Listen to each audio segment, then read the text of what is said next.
Hi, and welcome to the Diary of a Content Creator, the podcast where we dive deep into the journeys of creators from all corners of the digital world.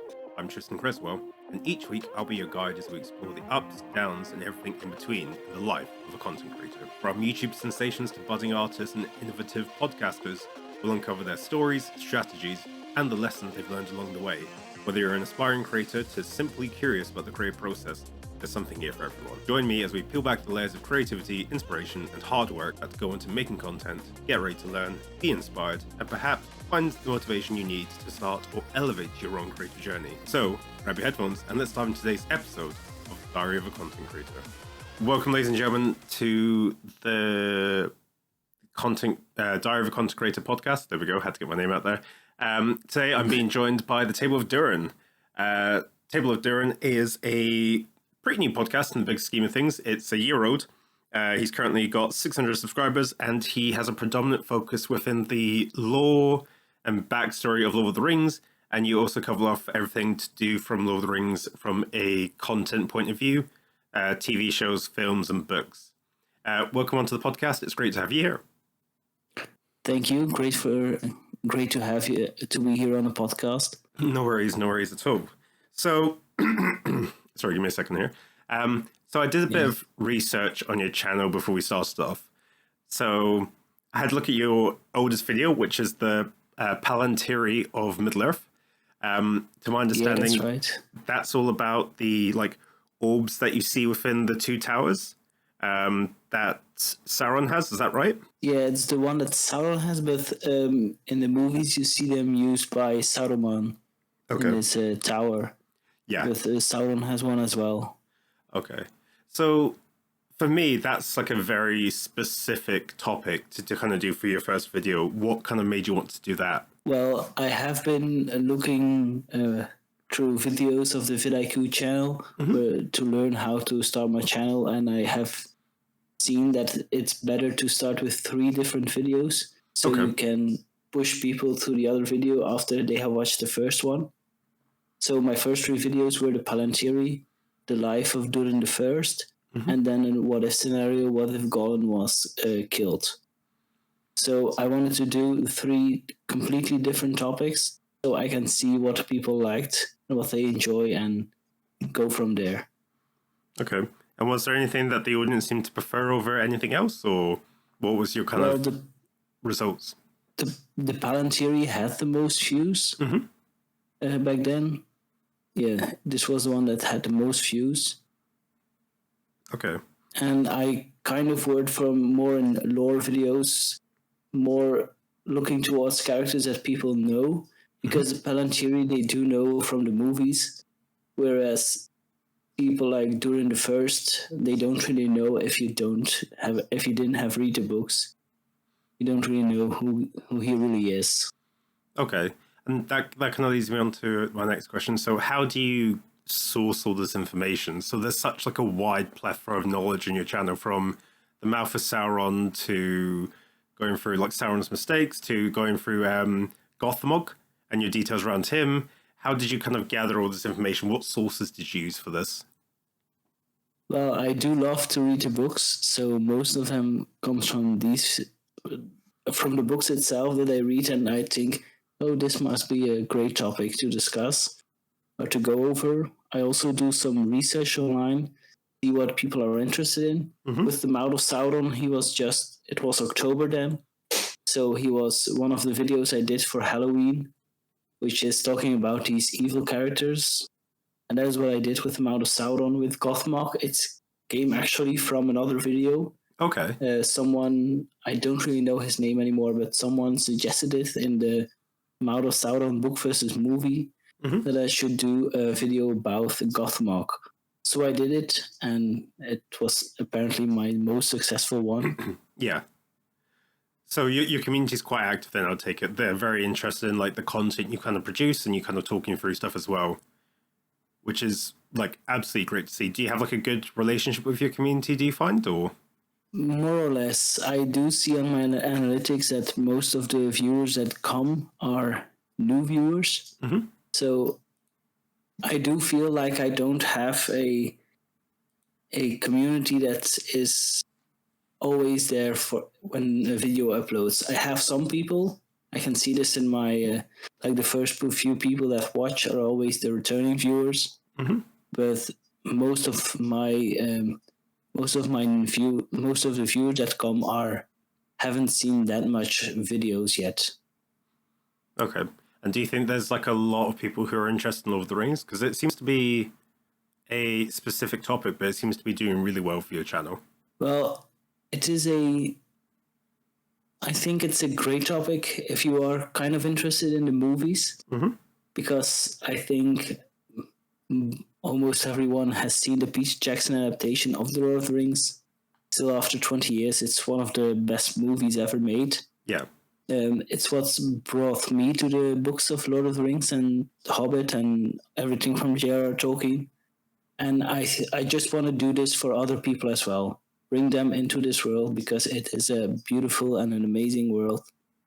Okay. To read about and to learn more about. Yeah, no, exactly. Because there is like a huge amount of information about it. There's so many books. There's a lot of like movies on it. I think there's about was it 9 movies at the moment? No, 6. 6. I'm trying to get 6, yeah. Yeah, 6. And you've also got the TV show, which had its first and second season. And then they're also making a Lord of the Rings anime as well, I think, as well. Yeah, that's right. This December. Okay. Are you looking forward to that? Yeah, I do. I do have some doubts about it, but I'm actually really looking forward to seeing it. Do you have any like? So obviously I would say you're like a Lord of the Rings knowledge person. Like you have a huge detailed knowledge and this sort of stuff. Do you have any ideas what it might be about or what we could see on screen? Yeah, so the story that has been written for the movie is actually in the appendices of the Lord of the Rings book. Okay. It's like 1 page or half a page of it. And this is what they're going to make a movie about. And the thing that I'm not quite sure of if they're going to do good or not is because it is a story about Helm Hammerhand that they're going to put on the big screen. Mm-hmm. But the main character is going to be his daughter.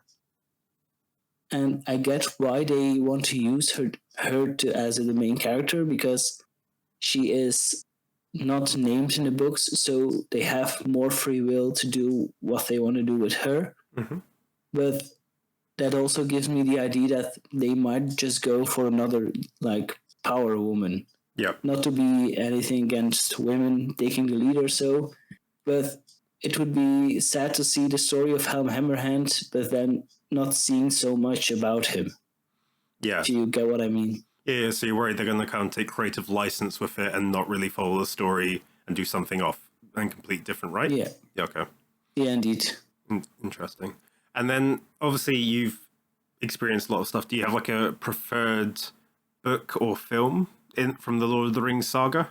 Well, from book, it would be either Lord of the Rings and the Silmarillion. I do love them both, and it just depends on the time of year or the day which I would enjoy more, because the Silmarillion is more like a history book to me than just a novel. Okay. Which the Lord of the Rings is truly a novel and just so beautiful in details, but the Silmarillion, you have these themes that play there that you see back in the Lord of the Rings and even the Hobbit, and it's fun to dive deeper in those themes to see them returning in other stories as well. Okay. No, that's... And for movies, I gotta say The Fellowship of the Ring is my favorite. Okay. So why the Fellowship, out of curiosity? Yeah, just so the build-up starts with a little bit of a backstory, and then the build-up towards the Council of Elrond, Fellowship being created. I do enjoy this first part of it. Mm-hmm. The other films I do enjoy as well, like The Two Towers, The Battle for Helm's Deep, is such amazingly made. Yeah. Although the elves were not supposed to be there, but that's beside the point. Mm-hmm.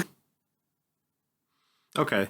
So talking about, like, if we're talking, I'm going to try and draw like some parallels here, so you have to forgive me if I completely mess this up. So Lord of the Rings is your favorite thing. The Fellowship of the Ring is your favorite movie because it's all about like creating a journey and kind of getting to the Council of Elrond, deciding what to do and moving forward with that.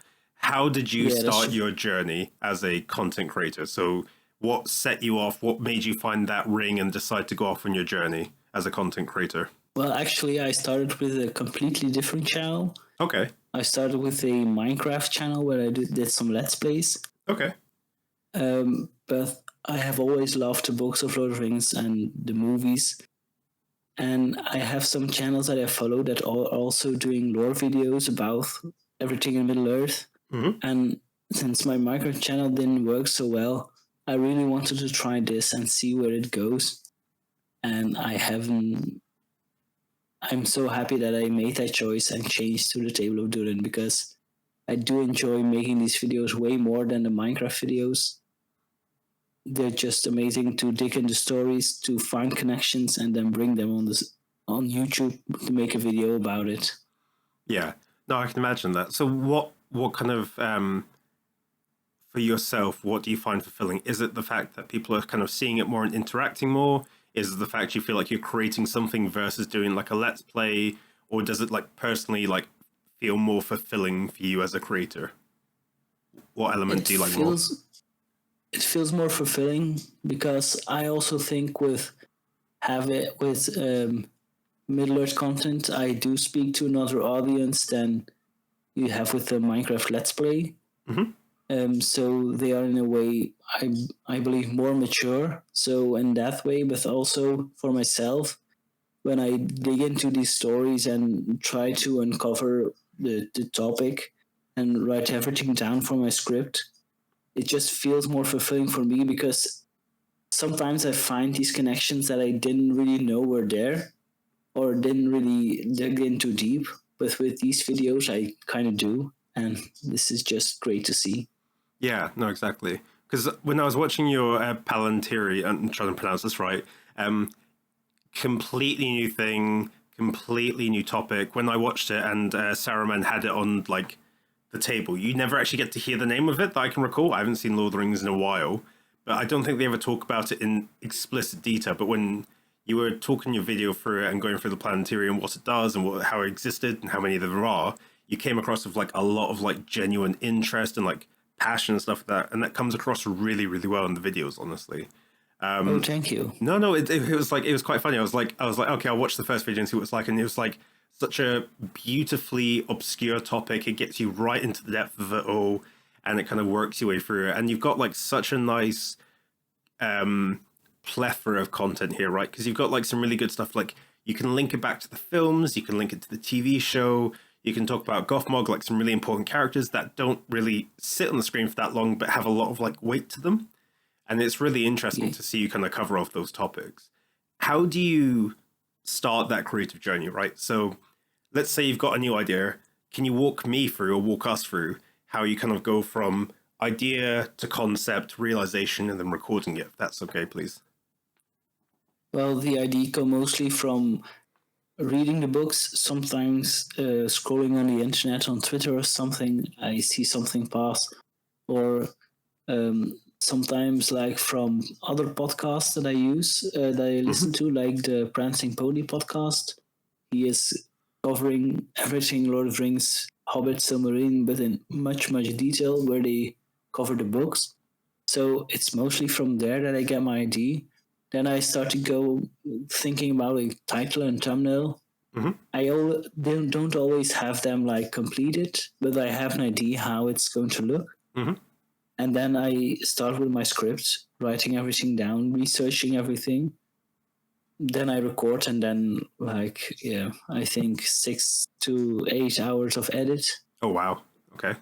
Yeah, it depends on the length on the video, because I used to use a lot of artworks that I have a license to use. Yeah. For my videos, but putting them in you can't use them too long. So a lot of different artworks. It kind of takes some time to put them all in. Yeah.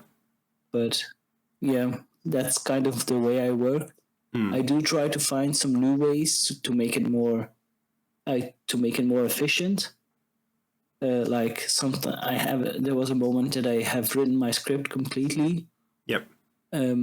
Now I kind of use more of bullet points to use, and not really writing it and learning it word for word to say. Yeah. So how do you find that kind of going more free flow and kind of running off ideas versus scripting? Because when I've tried to do bullet points and stuff like that, I find I miss a lot of content points, a lot of details and stuff like that. But the scripting almost doesn't feel genuine as it's coming from your opinion. How do you kind of juggle that back and forth? Well, the reason that I started with full script is because I'm not a native English speaker, so I speak Dutch from where I come from, and using English sometimes I feel like it's not that fluently said. That is what I thought in the beginning, but then I try to do more bullet points, because if I use a script and just learn the script from the head and tell it, I kind of feel like it is not that personal as if I said it myself in my own words, although they are both my own words.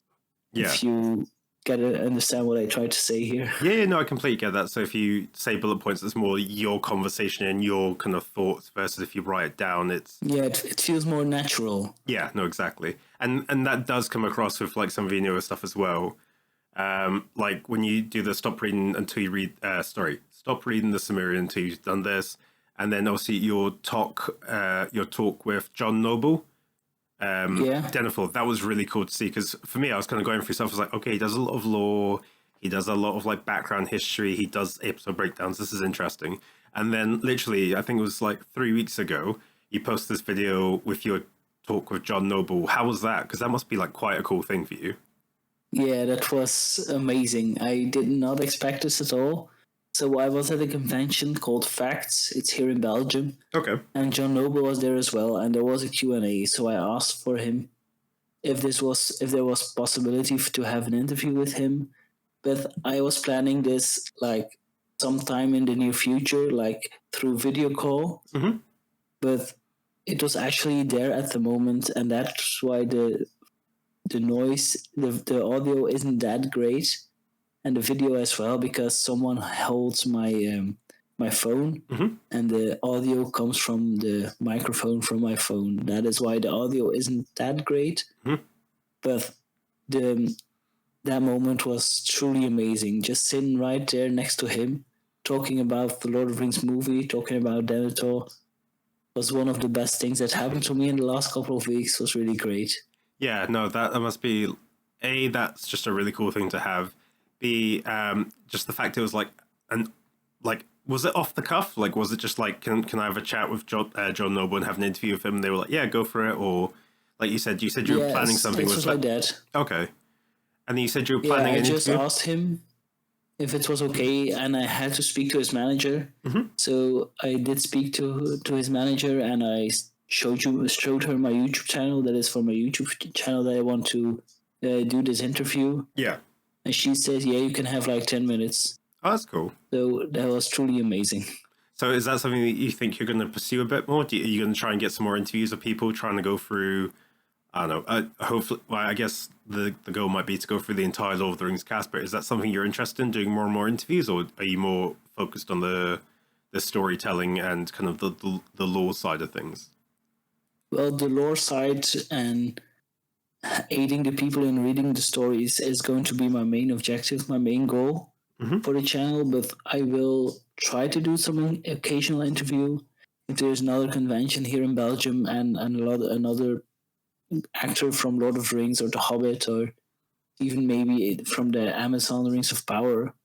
I will go and ask if there is a possibility for an interview. Yeah. And next time I will be prepared with a microphone and the placeholder for my phone so I can record better. Yeah. But I think you did well, bearing in mind that was like what feels like an off the cuff or like a last minute kind of thing where you just said, can I do it? And they went, yeah, go for it. You've got 10 minutes. I think you did well. The questions you said were very good. You held like a good conversation and there was a really strong back and forth with you guys. I think you did really well for it. So don't knock yourself too bad. And like you said with the technical stuff, it's just more being prepared next time, right? Yeah, that's true. Yeah. One of the questions I did have is I had a look at your shorts, and I'm not going to lie, your shorts are what I think is almost like really the really good stuff on YouTube. You fit into this lovely category where you can watch like 10 to 60 seconds or even up to 3 minutes of lore now. And like I think those are really popular like categories. You've got Lord of the Rings, you've got the anime coming out, and I think it's probably going to make a resurgence really soon. Are you planning to make more shorts, or are you not that interested in it holistically? Well, I try to do some different ideas with shorts. Mm-hmm.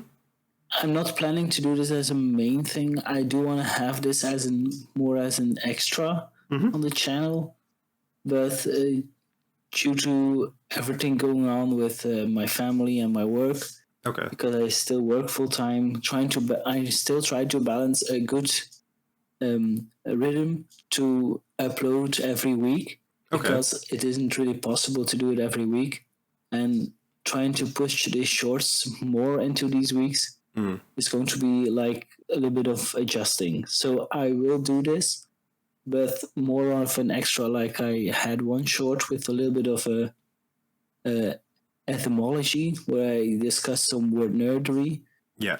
I do enjoy these videos. I do enjoy these word nerdery, and I want to go work on these areas for shorts more. Mm-hmm.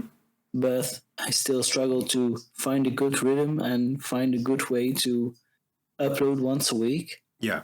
And I want to focus on this first. Okay. No, that's fair enough.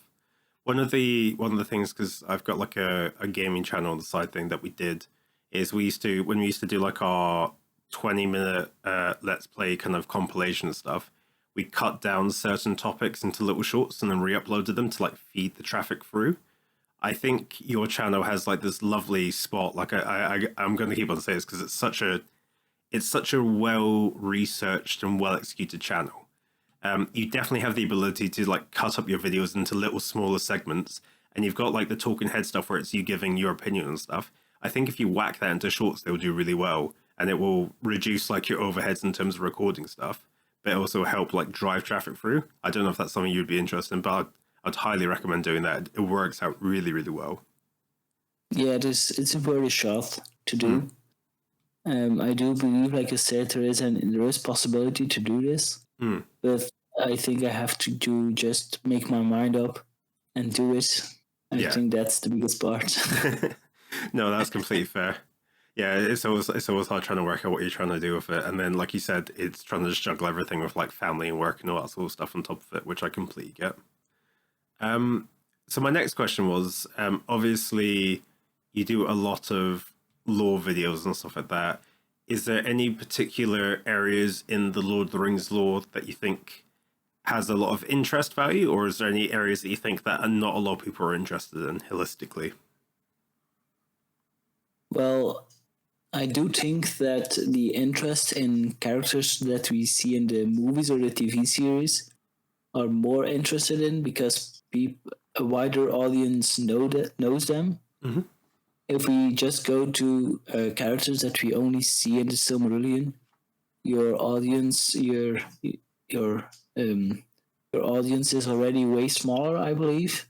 Yeah, So that is why I did focus more on the Lord of the Rings characters that we see in the movies. yeah, Focus more on these areas and these times, because I think that a broader audience can go and watch them and will see and understand who they are and where it comes from.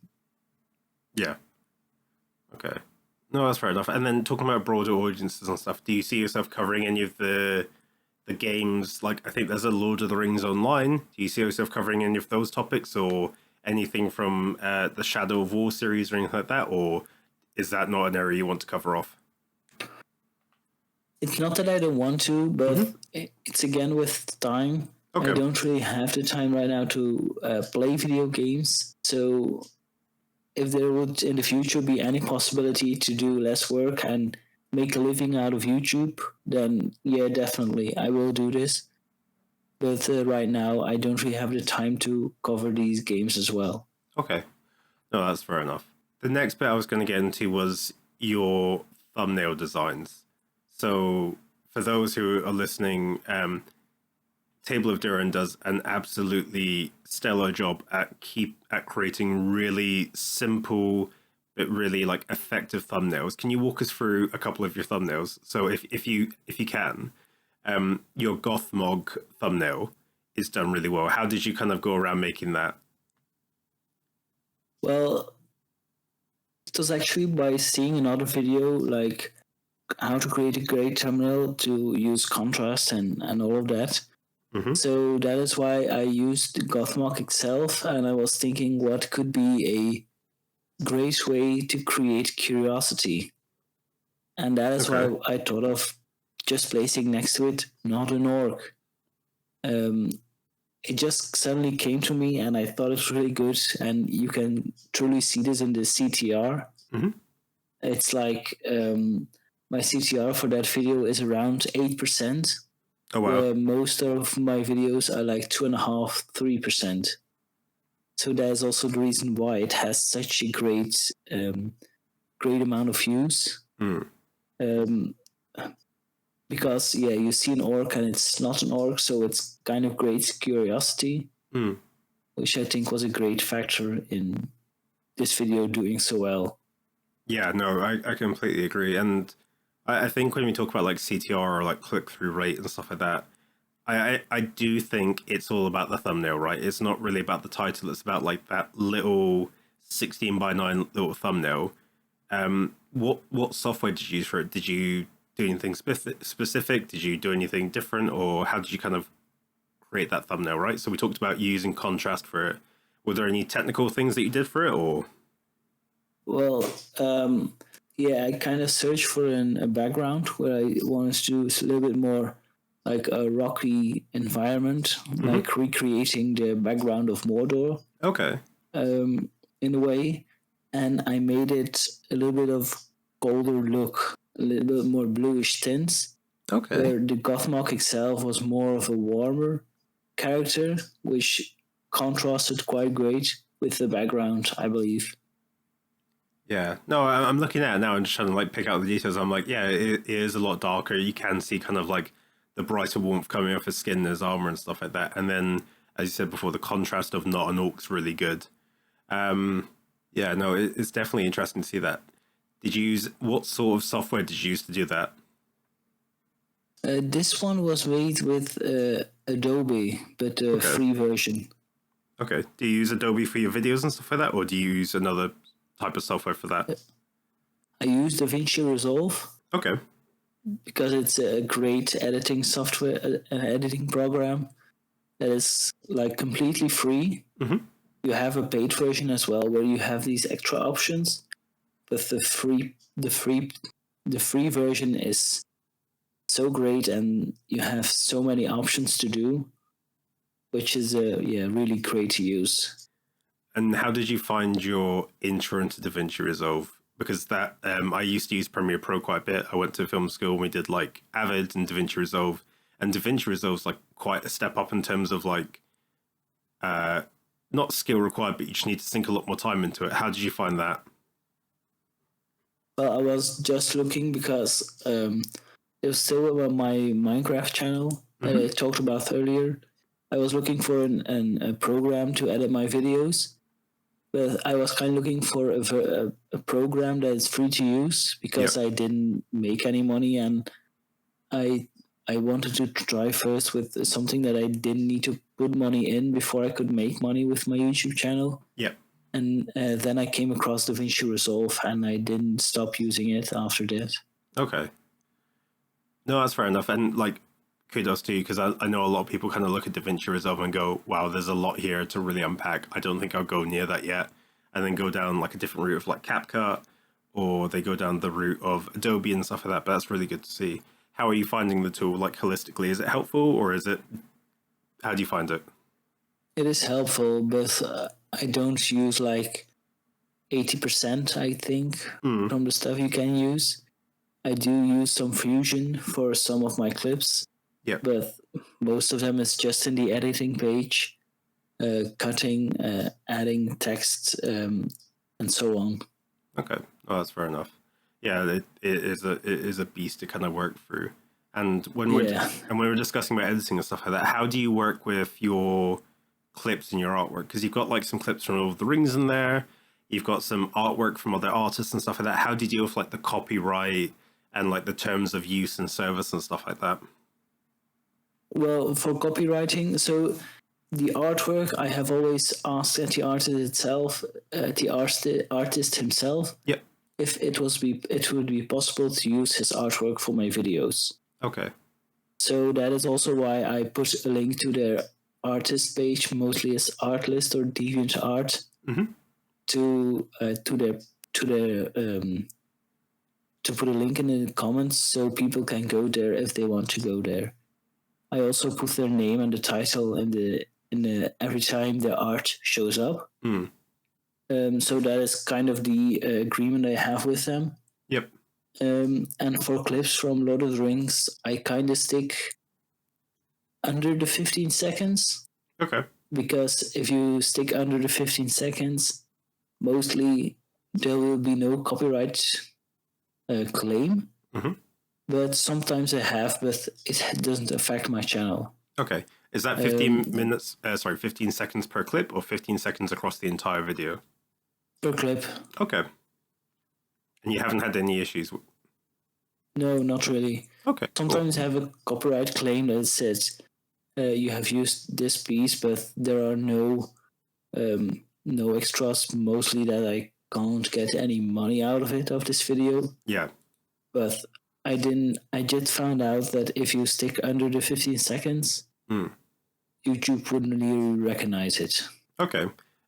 And this is like a personal thing. Do you think YouTube's fair with that sort of stuff in terms of like the copyright strike tool, or do you think it's a little bit stricter than it should be? Well, I think in a way it does need to be strict because you have a lot of copycats out there and just want to take credit for someone else, for what someone else has done. But I think if you work it in a way that you create it as your own, I think it should definitely fall under fair use. Yeah. If you use, like in my example, I use clips from Lord of the Rings just to talk about a certain topic, but I use it in my own way. So in that case, it would be seen as fair use. Yeah. And not really as a copyright. I didn't just use this clip and uploaded this clip. No, I talked about the subject and just want to show with visuals what I'm really talking about. Yeah, no, and I think, as you said earlier, one of the really good things that you do is, and I've seen this on a lot of your videos, and hats off to you, because A, that takes a lot of work, B, it's a lot of like cataloging and stuff like that. The fact you like credit each artist that you put on the video and their artwork and even on the video itself, and then the Lord of the Rings stuff, you've done a really good job with that. How do you feel about AI and stuff like that in videos that are coming up now? Because obviously the artist puts a lot of work in, you put in a lot of work in to credit the artist, but a lot of people now are using AI to kind of generate images to what they're talking about. What's your view on that? Yeah, I think AI is a good thing to support it. But I don't really like channels who are just working completely off AI. Yeah. There are some Lord of the Rings channels that came up, and you just know if you watch a video of them, you know the voice is AI, the artwork that is used is completely made with AI, and then you just think, have they done anything to make it their own? Have they decided on what to talk or yeah? And that just like bugs me a bit that it's just all AI and it takes away from the other creators who put in the work and do the things. I think you can use AI in a more supportive way, like with ChatGPT, for example, if you want to find other ways to write your script or to work on some sentences to make it more fluid. I think that is okay. Yeah. It's just to support your own, but it's still your own. You wrote a script, you can use it, but just making completely off AI, I think it's a little bit. I'm not really fond of it. Yeah, it's cheating, right? Because it's like you said. Yeah, it kind of feels like cheating. Yeah, because you get like you even said just there, you get some people who use AI for like the script, they use it for the voice, they use it for the editing, or like the video and then the thumbnail, and at that point they've done none of the work, right? But people like yourself Yeah. and the rest of the other communities out there doing law, like you guys pour hours into these videos. Like you said, you do 6 to 8 hours just in terms of editing holistically, right? And it's just like it's disheartening when someone like cheats it. Yeah, indeed. Yeah. What would your advice be? So let's say, I don't know, let's say you know someone and they come up to you and they go, hey, TableOfDurin, I'm really interested in getting into the law or like building a channel like yours for another topic. How would you kind of give them advice? What sort of advice would you give to them? Well, first of all, I want to say be sure that you really enjoy this topic and you have the feeling that you can talk about it for the years to come. Because you're creating this channel and it is for the next couple of years that you're definitely going to do this. So it needs to be a topic that you are really excited about, really want to talk about, and have the feeling that you can create infinite amount of videos about it. Yeah. And sorry, go for it. No, tell. No, I was just agreeing with you. I was just saying, yeah, you're absolutely right. But yeah, carry on. And also that it doesn't go as fast as you think it would be. Mm-hmm. Like the YouTube growth, there are a lot of new creators coming on every day. Yep. And I think the growth you had like 5-6 years ago is very different than the growth you had now. I think it's much slower because you have already quite a number of established channels in that niche, and you have to work to make your channel feel more different, but or also make them like your channel is better. Yeah. More reliable. Yeah, no, I completely agree. It's trying to build up that rapport between your viewer and yourself, knowing that like every week you're going to post something, right? Yeah, that's right. Cool. No, and it's interesting that you're doing Lord of the Rings because I can't think of many topics you can build out loads of videos for. Does that make sense? Like, I couldn't really name like I could maybe name like 3 or 4 off the top of my head, but I couldn't name like something with like as much detail on Lord of the Rings. So it's interesting that you said that. Well, you can. I have. It's just a matter of thinking. So you have all these different characters, which you can technically make for every character a new video. If you like the Fellowship of the Ring, you have there 9 different videos talking about their complete life from start to finish. You can talk about different events. Yeah. Different battles, like more theory videos, like I did with my Origins of the Orcs. Mm-hmm. This was more of a theory video where I tried to find an answer to a question that has been asked a lot. Yeah. So you have these what-if scenarios. If something happened in the story, something different, how would that turn out? Which also gives you a moment to think about it. You have book and movie characters comparisons you can do. Like you said, with the gaming, you can go in this as well. So I do think there is some limit, but I think you can go really, really far with Lord of the Rings. Yeah. And since there are coming new videos out, new movies, I want to say new movies, new series. So there's also this to cover and talking about the characters that come there in the series. Like with War of the Rohirrim, you could talk about the story of Helm Hammerhand, or maybe the history of Rohan, or something or the Dunlandings, because they are the antagonist. Yeah, no, you're all good. Don't worry about it. Antagonist. Sorry, yeah. No, you're all good. I couldn't go on the word. So they are the antagonist of the story. Mm-hmm. So you can talk about them, talk about the moment. I think there's a number of, you can talk about so many different topics that you can't really run out of ideas. And sometimes you could also kind of repeat them, but finding a new way or a new idea or a new thought about it. Yeah. No, agreed. And like, I do love the fact you do that with some of your videos, because you even go through like simple like moments. And my partner's like a big Lord of the Rings fan as well, so this is quite interesting. the whole Gladriel's hair was the greatest gift Gimli could hope for. Because when I watched the film, I had no idea what that meant. I was like, this is a very weird request, this dwarf asking for hair. But then she went through the lore and all that sort of stuff, and I was like, okay, I get that. So it's nice that you, like you said, you cover off these very little key moments in the story, and you can make a whole video out of it. And it completely adds to the story and kind of adds to the lore of everything, right? Yeah, indeed. And that is something like with the Hair of Galadriel. When I first saw the movies, I just thought it was a kind of a joke, like they brought in because Gimli was more portrayed as a comically character. So I just thought it was to make a little bit of a fun. But if you read your books and you even with Unfinished Tales, there is also talked about that Feanor also asked for 3 strands of her hair. Yeah. And then she refused it, but with Gimli, she does give it to him. Yeah. The connection between them and the importance of it just feels so much more beautiful. And these connections you can find through the entire legendarium of Middle-earth. Yeah. And that is one of the great things that they one of the great things of the books and the works of J.R.R. Tolkien, that you find these connections that you didn't have thought of really before, that you see them and then it's like mind-blowing. Yeah, no, I completely agree.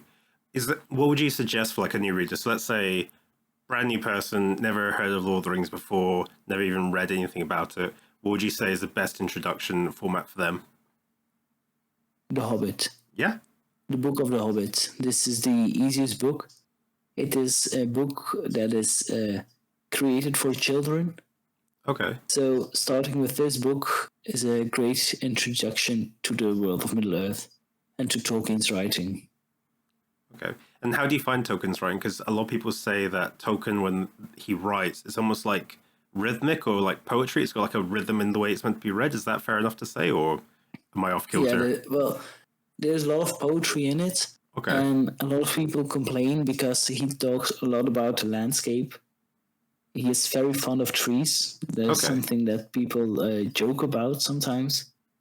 But I think the detail that he writes, everything is so amazing. And just the details and how everything is written down. Like, for example, with Eowyn and Aragorn. So you have this relationship between them. So Eowyn wants to be with Aragorn. Yeah. But Aragorn always speaks distantly to her, so he never calls her by her name. He always calls her lady, or he always calls her lady just to be distant from her. And just these little things is such a great extra to the book. There's a detail that he thought of in writing the story. Eowyn isn't that of a big character in Lord of the Rings, apart from her slaying the Witch King together with Merry. Yep. But yeah, just using these words, I think it's really cool and really fun and beautiful to see. No, and that's what I mean. Do you think they did like a decent portrayal of that from like Lord of the Rings to the TV shows and the films and stuff? Do you think they did an accurate portrayal, or do you think there was some stuff that was missing? The Lord of the Rings movies, yes. They did some things that I thought were not that great. But like Amazon series, no. Okay. I think they made a lot of mistakes lore-wise, but not only lore-wise. Also, like, just a normal series. Even if it wasn't from Lord of the Rings, I still wouldn't have liked it by the things they have done. Okay. Fair enough. And then a couple of more questions, and then I think we're good. Yeah. So you're currently at, and I'll make sure I get the number right here. I think you're just about 100,000 views. What is your next video to try and help you reach that milestone? So yeah, I'm currently working on 2 new videos. Okay. I have the script down, still need to record and edit. But I'm going to talk about the Ainulindale, which is the creation of Tolkien's world. Okay. Kind of the Genesis. No, Yeah, it's the creation of the world through music, the first chapter of the Silmarillion. Mm-hmm. And I want to talk about because it is a very hard and difficult part to read the first time you read it. Okay. A lot of words that come in there you don't quite understand because they are especially made for his world. All right. But it is such a beautiful chapter because the themes that are played there will return in the rest of the story of the Silmarillion, the Lord of the Rings, the Hobbit. Okay. And I think finding those connections is such a beautiful thing. Hmm. And another video that I'm working on is why no man ever entered the realm of Valinor. So Valinor is this realm where the elves and the gods, the Valar and the Maiar live, but the Numenorians were in the Second Age banned to enter it. So talking about this ban, why they are banned, is also a video that I'm going to bring out in a couple of weeks. Okay, that's cool. Are you facing any challenges with these two videos? So the intro of the Silmarillion and Felanor, or how are you finding the creation of these two videos? Easy or? Yeah, it's like my other videos. It's more of a. It's okay. I had to dig in more of the theories and extra the theories about it and dive into those themes, try to find connections to the other stories from Lord of the Rings. Mm-hmm. That I wanted to do to connect them and show them that these themes will return, like Yeah. in the Ainu Lindale. But otherwise, pretty good. And are you collaborating with anyone to kind of do this? Like any friends or family to try and work in these videos together to try and pull these themes across, or is it a solo journey that you're doing? Yeah, it's kind of it's solo. Okay. How are you finding that? My wife tolerates my Lord of Rings obsession, but it stops there. Okay, no, that's fair enough.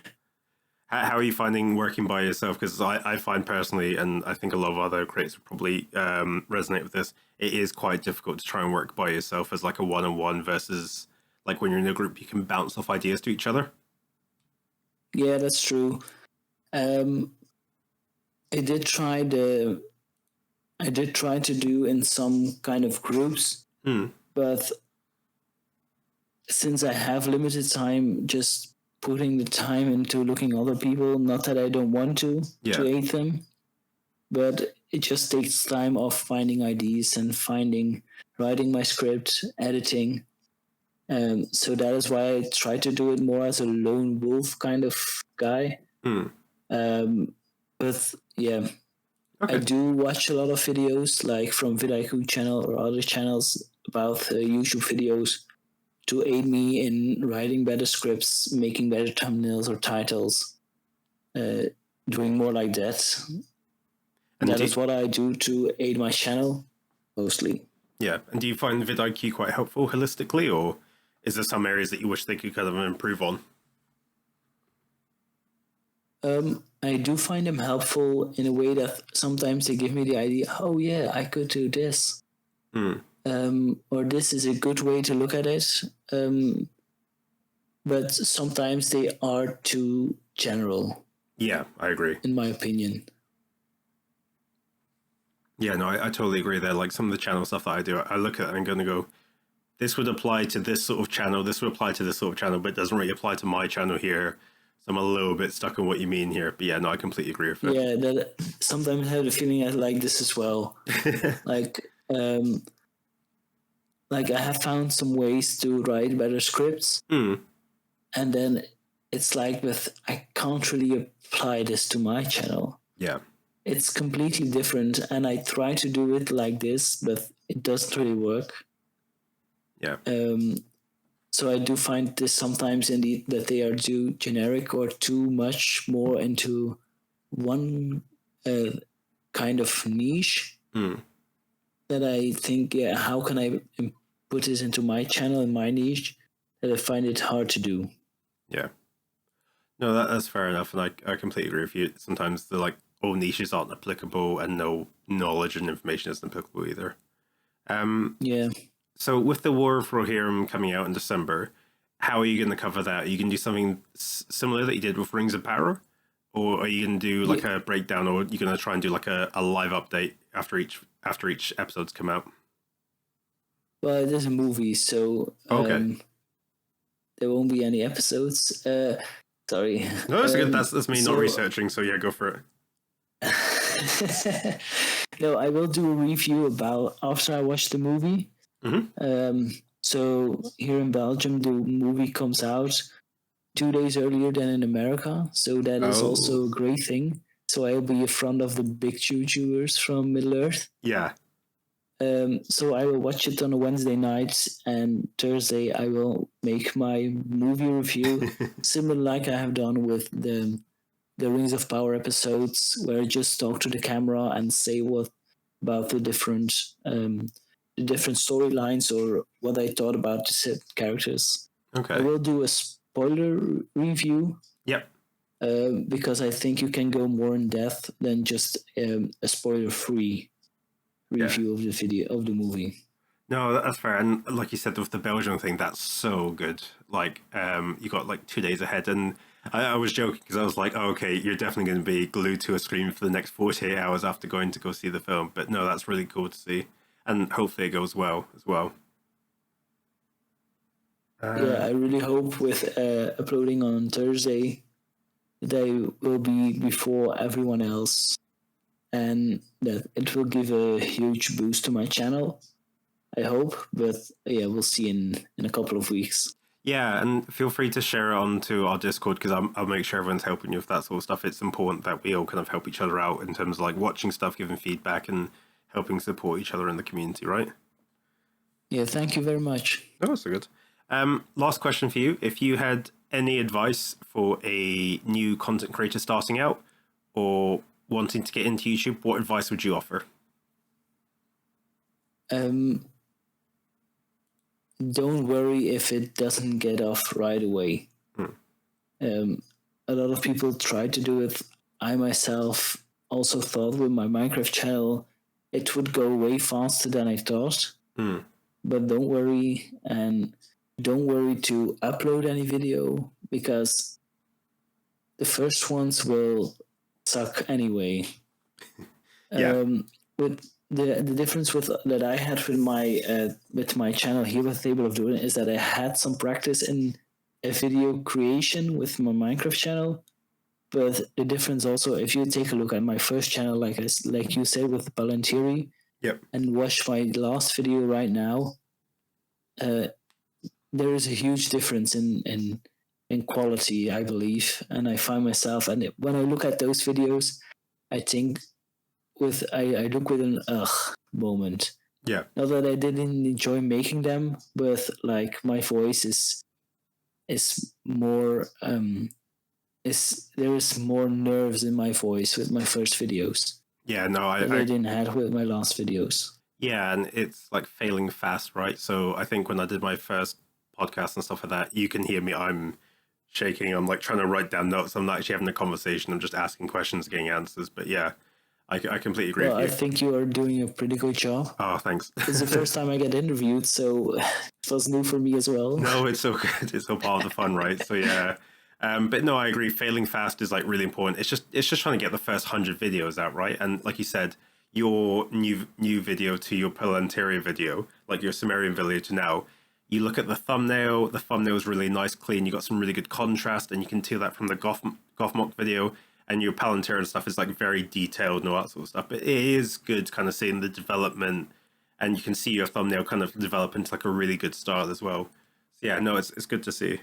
Yeah, I think that's everything. Is there any questions you have for me?